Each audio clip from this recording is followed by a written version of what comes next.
Well, this was so interesting. I had no idea that there would be so much controversy.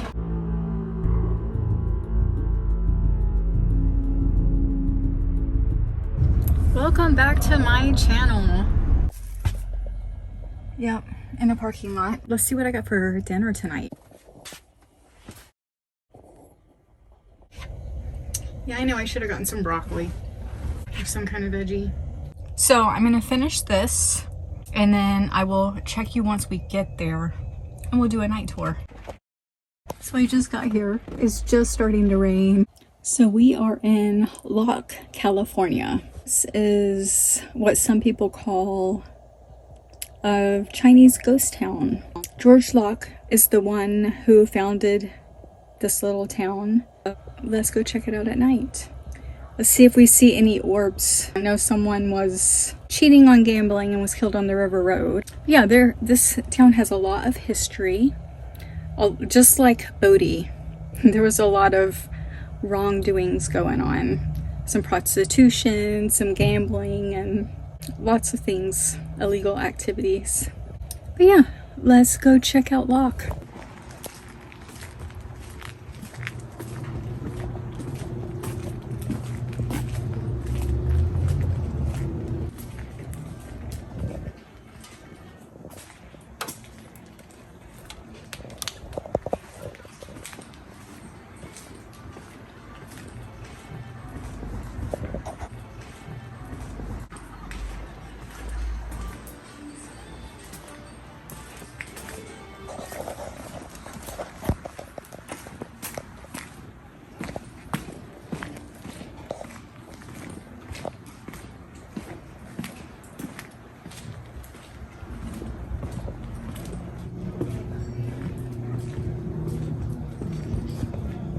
Look at that building, it's falling down. Alright, I'm going in.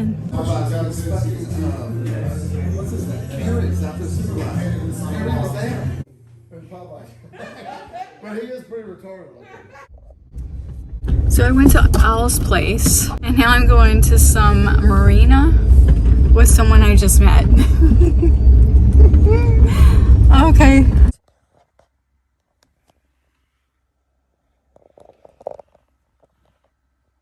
Okay, I need to tell you about the ghost stories. So the lady that works at the bar, she said that she sees two ghosts, that there's one in the dining area in the corner, and then there was another one.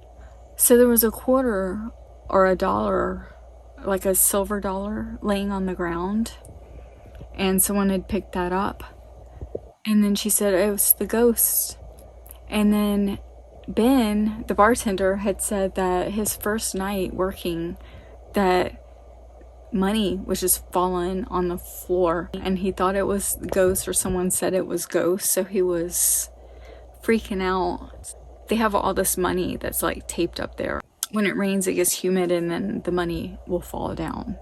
So it's like it's actually raining money when it rains. He got scared the first night, so that was funny. So it was actually pretty cool sitting in there with the locals.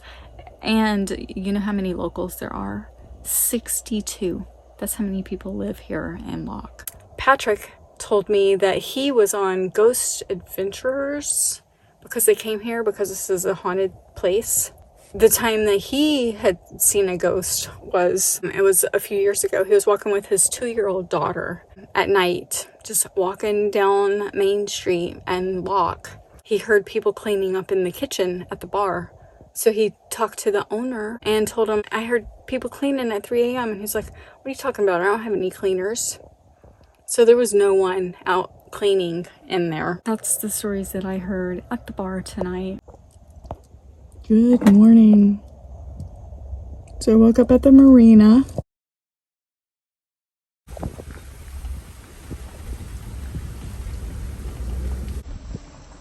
I don't know that anything's open.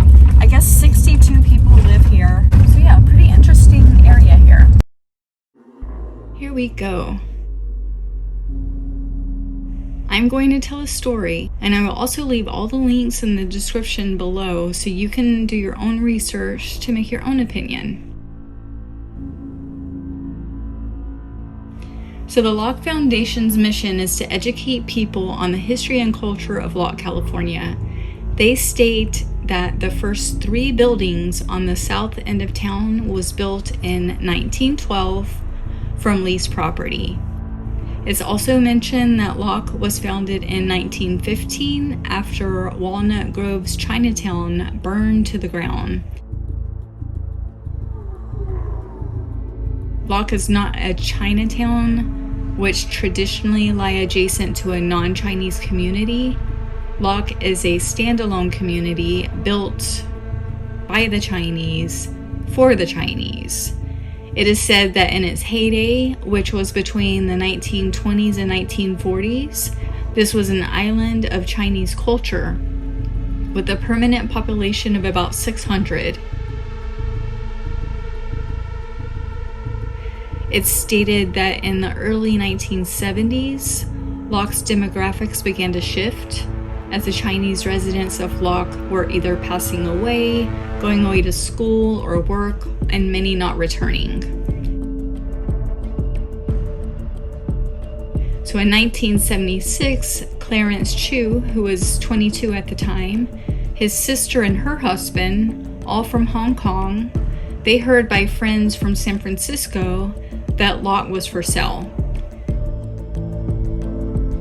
The Chu family business, they purchased Locke property from the Locke estate, and at that time, there were 60 Chinese and 12 non-Chinese present at the first meeting. The residents were concerned about the land lease which they had from the previous landowners. So under California's 1913 Alien Land Act, Chinese were not allowed to own land. The Chinese could only lease the land to build the town because state law forbid it. Chu calmed the residents down. He reassured them that there would be no dramatic changes and that the basic structure of the town would stay the same. The Locke Foundation website does go into further detail of how the land and lease agreement changed over the years and how different nonprofits and the state got involved to help make this the historic town that it is today.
So back in the day, people would sit here and press this button to let them know that cops were on the way so that they could get rid of all the gambling stuff and not get caught.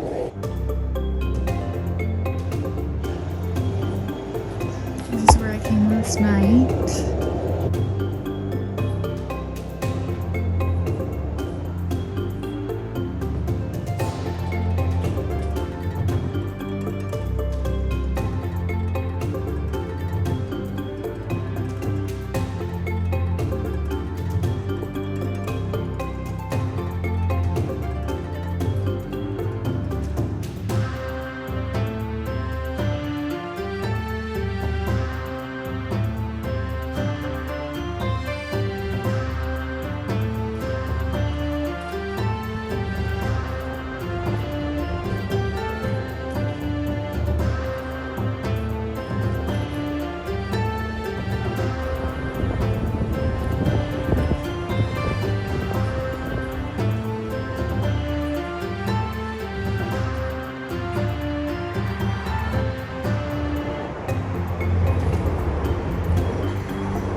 If you read anything by Jamie Rubio, you will see where the history goes beyond the Walnut Grove fire of 1915. Before the town of Locke, there was a town Lockport, which was in its early beginnings before the Walnut Grove fire. There was a post office in town, which Clay Locke was a postmaster. Clay Locke would be a descendant of George Locke, the owner of the land. George Carleton was the town constable.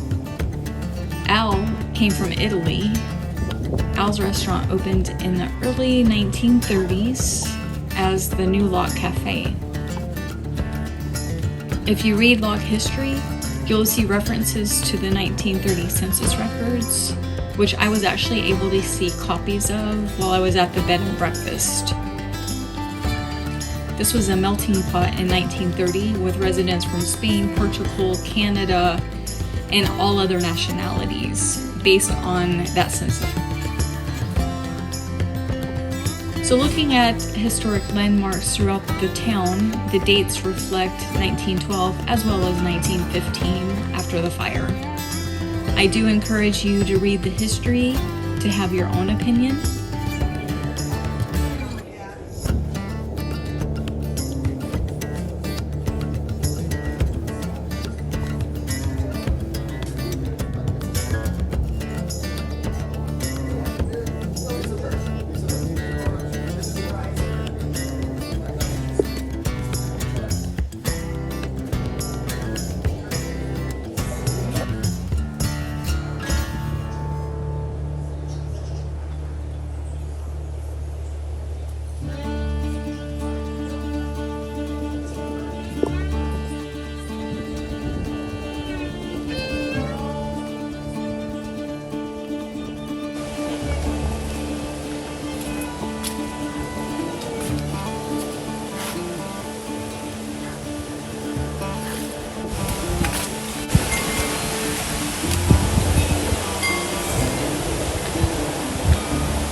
So they've closed down, but they kept all the plants here.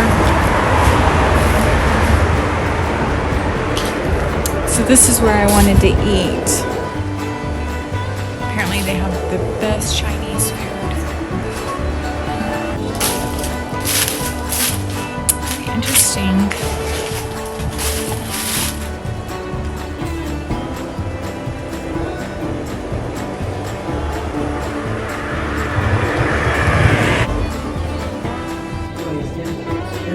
Downstairs here might have been the town jail. As evidenced by the bars, and there's 2 more window openings, and then they built the thicker walls and turned it into a meat locker. Oh, look. This For what movie?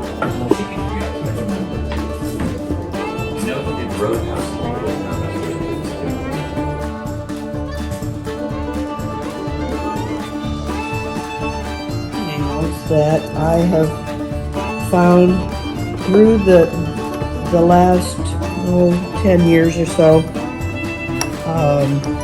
just in the streets and also in the stairwells between some of the buildings. They just randomly, there's lots of nails. So what I think is happening is there's a ghost pulling the nails out of the old buildings and tossing them around. Yeah. How else are they falling out of the buildings? I mean,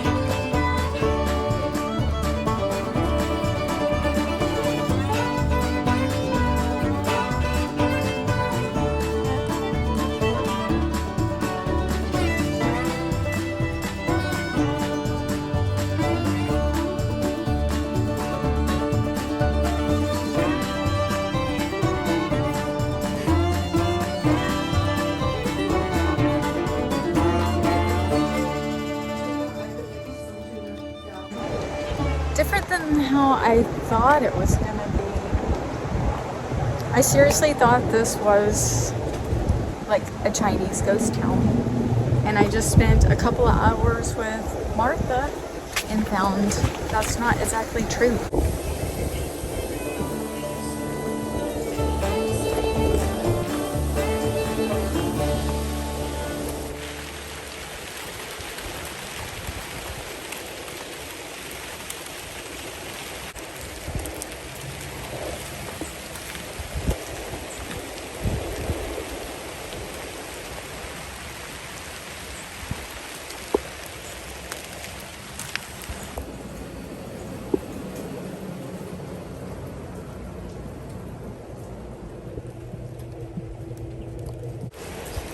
Here's the Star Theater.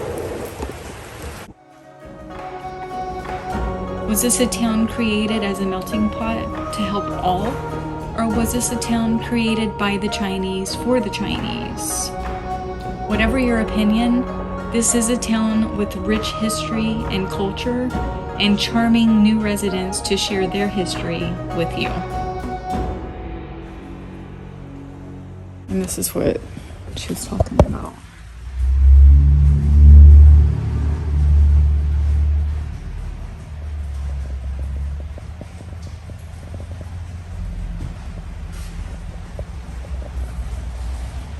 A white house that was at the end of this street. So at the end of the street was a white house. Ruby Allen, I guess, was kind of running the prostitution houses, and then she ended up being murdered in San Francisco when she was 25 years old. The Caucasians had the brothels, and the Chinese had the gambling halls. I have to process all that I've learned. So it's very, very interesting to me.